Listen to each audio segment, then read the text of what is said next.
राजेश बहुत छोटे गांव में रहता था। राजेश के मम्मी पापा भी ज़्यादा अमीर नहीं थे। राजेश के पापा की छोटी सी किराने की दुकान थी, उसी से उनका गुजारा चलता था। उनके गांव में कोई स्कूल भी नहीं था। राजेश को अपनी पढ़ाई पूरी करने के लिए भी दूसरे गांव जाना पड़ता था। राजेश के मम्मी पापा बहुत सीधे साधे थे और अपने मम्मी पापा की तरह ही राजेश भी बहुत सीधा साधा था। अब आगे की पढ़ाई पूरी करने के लिए राजेश को शहर जाना था, तो वो अपने पापा से बोलता है।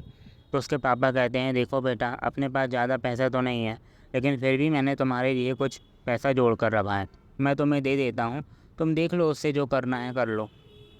राजेश को पैसे मिल जाते हैं तो राजेश बहुत खुश होता है कि वह भी अब शहर जाकर पढ़ाई करेगा।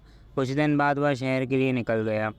उसके पास जो पैसे थे, उसने सोचा था कि वह अपने मनपसंद कोर्स में एडमिशन भी ले लेगा और उससे हॉस्टल भी मिल जाएगा, पर ऐसा हुआ नहीं। कोर्स की फ़ीस में ही पूरे पैसे चले गए। उसके पास बस 1000 रुपये ही बचे थे। अब 1000 रुपये में हॉस्टल मिलना तो नामुमकिन था। फिर भी उसने कोशिश की, लेकिन कुछ हाथ नहीं लगा। पहली रात तो वह फुटपाथ पर ही सो गया।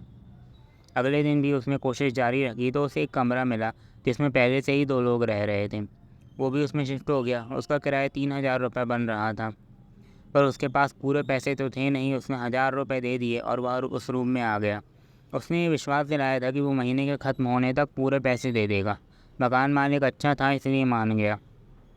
अब राजेश को ये चिंता थी कि उसने बोल तो दिया है कि के आखिरी दिन पैसे दे देगा, पर पैसे लाएगा कहाँ से? घर से तो मांग ही नहीं सकता, क्योंकि घर में तो वैसे ही गरीबी बहुत है।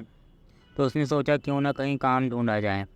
उसने कोशिश की, पर उसे एक्सपीरियंस ना होने की वजह से कोई काम पर नहीं रख रहा था। ऐसे ही दिन बीतते जा रहे थे और उसकी चिंता बढ़ती जा रही थी। ऐसे ही एक दिन वो अपने बिस्तर पर उदास बैठा था, तभी उसका रूममेट शिवम वहाँ आ गया। शिवम ने राजेश को उदास देखा तो उसने पूछा कि वो ऐसे क्यों बैठा है। राजेश ने उसको सारी बात बता दी। शिवम ने कहा कि प्रॉब्लम तो बहुत बड़ी है, पर मेरे पास सॉल्यूशन है। क्यों ना तुम बाइक टैक्सी की जॉब करो। राजेश ने पूछा, वो क्या होती है? गांव से पहली बार शहर आए हुए राजेश के लिए बाइक टैक्सी एक नई बात थी। शिवम ने उसे बताया कि जैसे ऑटो होते हैं जिसमें लोगों को बैठा के एक जगह से दूसरी जगह छोड़ा जाता है, वैसे ही बाइक में भी होता है, जिसे बाइक टैक्सी कहते हैं। राजेश को सुनकर बहुत अच्छा लगा। उसने तुरंत कहा, कहाँ मिलती है ये? शिवम ने हंसकर कहा, कहीं मिलती नहीं है, ये सब मोबाइल से ही हो जाता है, बस तुम्हें अपने मोबाइल से अपनी प्रोफाइल बनानी होगी। राजेश ने कॉलेज के काम के लिए एक सस्ता सा एंड्रॉयड फ़ोन तो ख़रीदा था, तो शिवम ने उसी फ़ोन से राजेश की प्रोफाइल बना दी। राजेश ने कहा कि मेरे पास बाइक नहीं है। शिवम ने कहा कि तुम चिंता मत करो, तुम मेरी बाइक ले लो। राजेश ने कहा, तो फिर आप क्या करोगे? शिवम ने कहा कि मेरी नौकरी लग गई है दूसरे शहर में और मैं वहाँ जा रहा हूँ। जब तुम्हारा काम अच्छा चल जाए तो मेरी बाइक वापस कर देना और तुम एक कोई बाइक ले लेना सस्ती सी। राजेश ने कहा, ठीक है। शिवम ने कहा, तुम्हारे पास ड्राइविंग लाइसेंस तो होगा ही ना? राजेश ने कहा, नहीं है मेरे पास।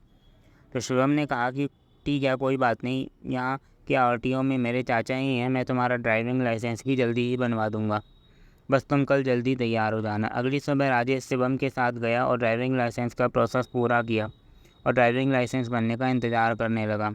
कुछ ही दिनों में ड्राइविंग लाइसेंस बनकर भी तैयार हो गया और तब तक राजेश ने भी शिवम और अनमोल से बाइक चलाना सीख लिया था।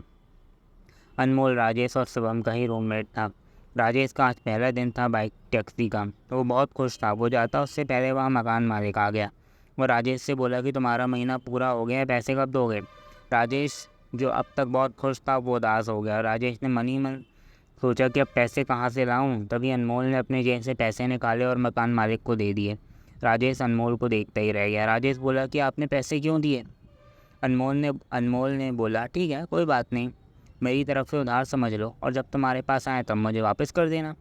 राजेश मन ही मन बहुत खुश हुआ और भगवान को ढेर सारा धन्यवाद देने लगा कि इसको यहाँ ऐसे अनजान शहर में इतने अच्छे 2 दोस्त मिल गए। एक ने बाइक दे दी और दूसरे ने पैसे दे दिए।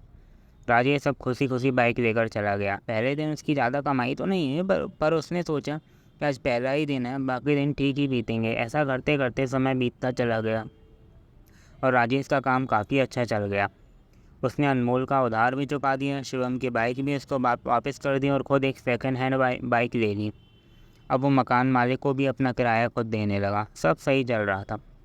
एक रात 11 बजे राजेश अपने काम से अपने रूम में वापस आया तो उसे फ़ोन में एक नोटिफिकेशन आया जिसमें ये था कि एक कस्टमर ने उसकी बाइक टैक्सी को बुक किया था। राजेश उसे कैंसिल करने ही वाला था, पर उसने सोचा कि कस्टमर को बहुत दूर जाना है, इससे पैसा भी अच्छा मिलेगा, चले ही जाता हूँ।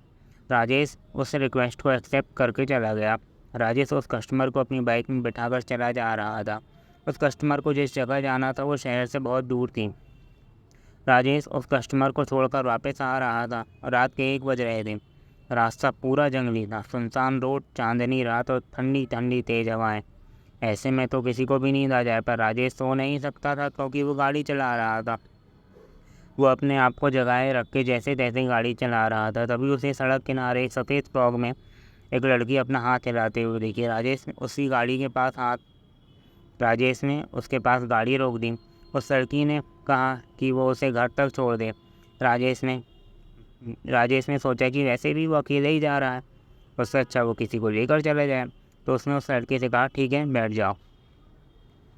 एक अनजान लड़की को अपनी गाड़ी पर बैठाकर क्या राजेश घर तक पहुंच पाएगा? देखेंगे कहानी के अगले भाग में। तब तक बने रहिए हमारे साथ।